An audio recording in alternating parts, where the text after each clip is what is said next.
The time I noticed the line item, I had already been staring at the spreadsheet for nearly an hour. Of quarter fatigue had a way of flattening everything. Numbers lost meaning, colors blurred.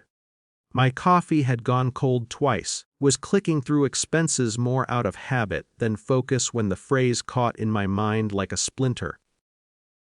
3eds 200, Marina, district apartment, our little secret. I scrolled back up, then down, then back again. I told myself it was nothing, a missyllable, a joke between departments.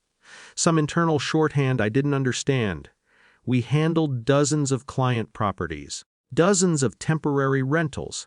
He managed that side of the business. I trusted him with it. With everything.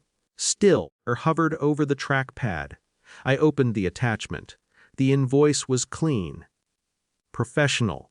Dated monthly. Automatically from our joint account. I stared at it longer than I should have. That night, I mentioned it while we were clearing dishes, casually, lightly, like I was commenting on the weather. "Hey," I said, rinsing a plate, "I saw a weird charge today. Something about a Marina apartment." He didn't look up. "Oh, that," he said. "Client booking error. Accounting coded it wrong." I waited, he shrugged. "I already told them to fix it." My chest tightened just slightly. "It says, or little secret," I added, smiling like I was joking. He laughed soft, almost affectionate.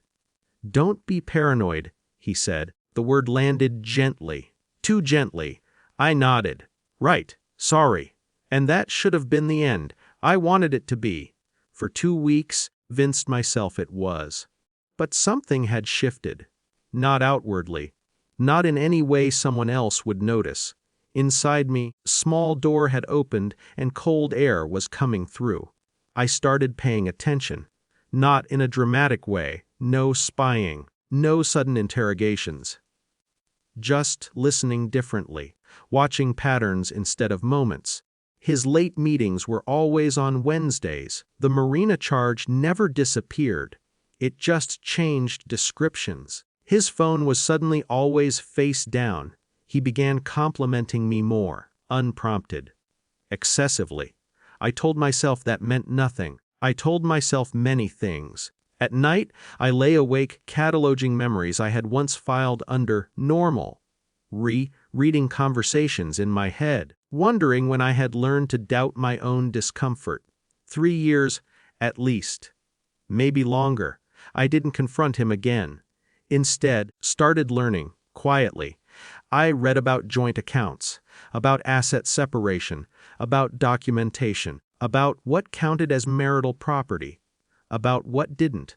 Scheduled a financial planning consultation during my lunch break and didn't tell him.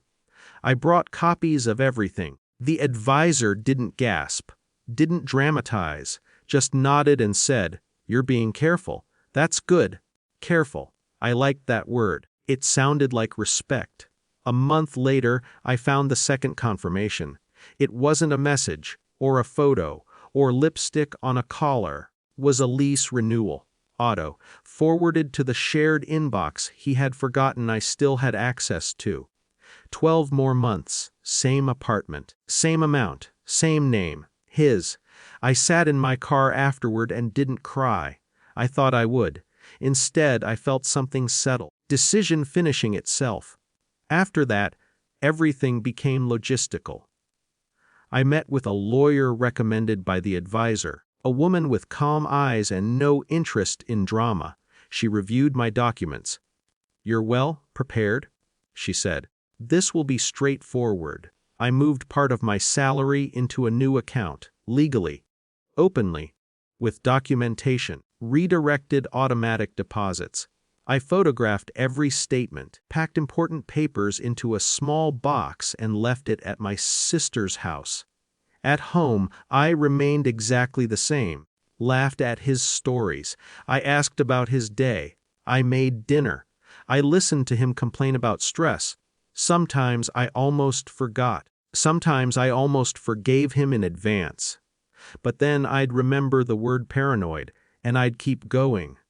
The authority entered quietly, not as a confrontation, as confirmation.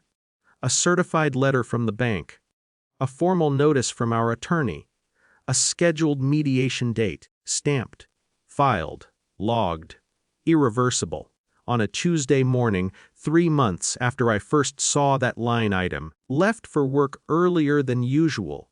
My suitcase was already in my trunk. The papers were already delivered. Accounts were already separated. By the time he woke up, he had no access to our joint funds. Only his personal account, apartment he had been quietly paying for. He called me 12 times. I answered once. "I don't understand," he said. His voice was small, confused. "What is this? Why is the account empty?" "It isn't empty," I said. "It's divided." "You can't just," I replied. "And I did?" Silence. "You believed a spreadsheet over me?" he asked. I thought about that.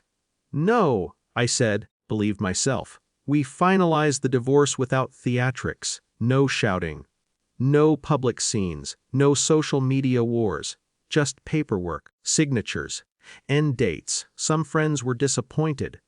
They wanted a story, a villain, a dramatic reveal. I didn't give them one. What I gained wasn't satisfaction. It was space. I learned how much energy I had spent managing someone else's comfort. Often I had traded clarity for harmony. How easily love had taught me to doubt my own perception. Some nights, still miss the version of him I thought I married. Some mornings, I'm grateful I finally met myself. Empowerment didn't feel like triumph. It felt like standing in my kitchen alone, drinking coffee, checking my account, realizing nothing there was hidden anymore. No secrets, no labels, no apologies for noticing.